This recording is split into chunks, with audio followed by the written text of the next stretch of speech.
I-share ko lang po sa inyo mga boss kung paano i-connect itong dalawang speaker na malaki sa amplifier at i-connect na rin natin yung signal box sa amplifier para malakas ang sounds. Yung mga boss na check natin. Yan. Meron ngat-ngat ng naga. Bali babawasan na lang natin yung wire. Yan. Ito rin yung isang speaker.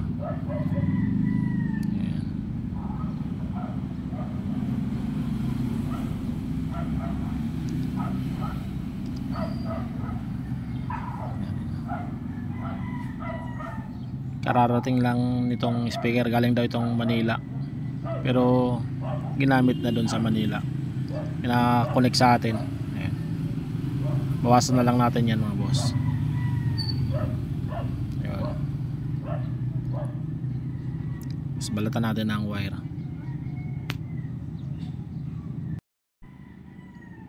Ito naman ang signal box na i-connect natin sa amplifier para malakas ang sounds. At dahil yung signal box na yan mayroon yan FM radio,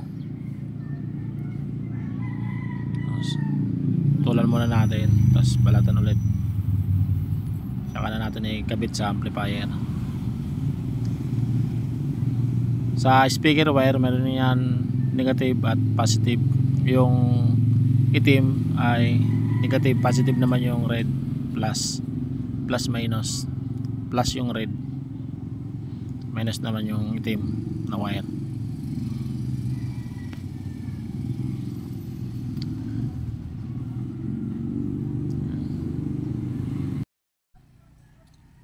Left and right. Bali sa left yung isang speaker, yung isa naman sa right. Ayan.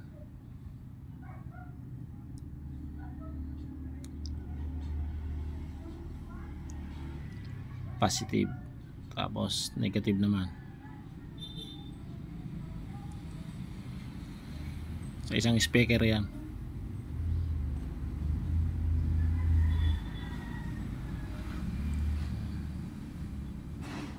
Yung isang speaker dito naman sa left, tapos yung ground sa baba, positive sa taas.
Ito naman ang jack na i-connect sa signal box.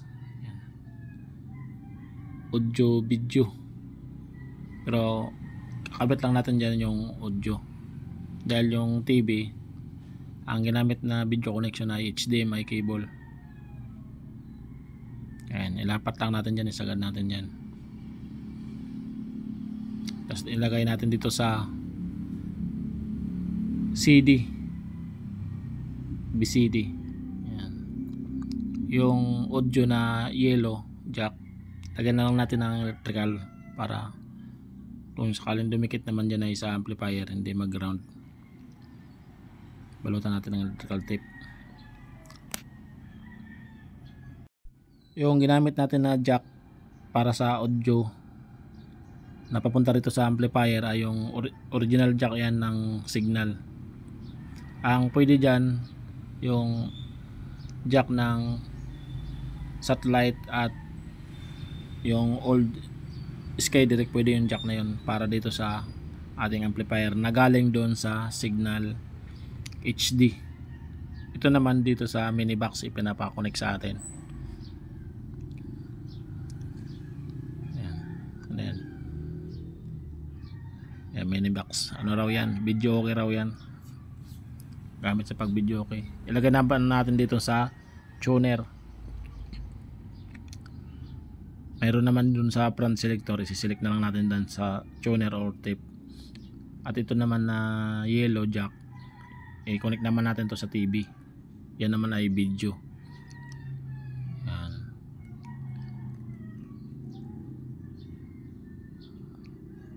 Tanggalin natin yan. Tapos i-connect natin yung mini box dito sa EB, audio video. Gamit itong jack na maiksi. Yan, pagdudugtungin natin yan. Yung jack na yan na maiksi, kasama yan sa sa TV. Yan, i-connect natin yan. Tapos ilagay natin dito sa AB. May nakalagay dyan AB. Tapos ilapat lang natin isagad. Hidiin.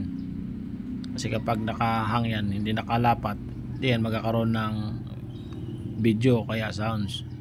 Lapat natin. Yan. Yan ay sa video. Video ng mini box. Okay na.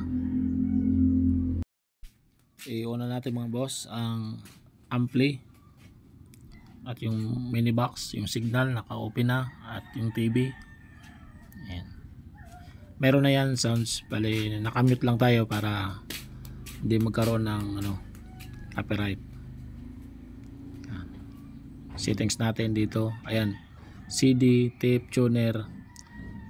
Yung signal box nakalagay siya sa BCD. I-select mo dyan sa selector BCD, CD. Yung mini box naman ay sa tuner.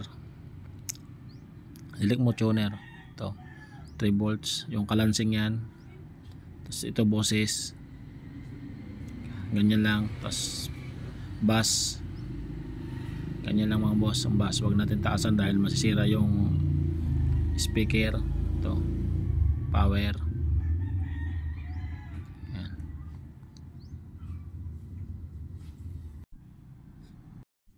Ito connected na ang ating signal. Mayroon ng sounds. Ayan. Open. May green. Select lang natin dito CD, BCD. Tapos volume. Ayan. Mayroon na yan sounds. Meron din yan sound sa TV dahil yung TV connection HDMI cable. Pwede sa amplifier yung sounds, pwede rin sa TV.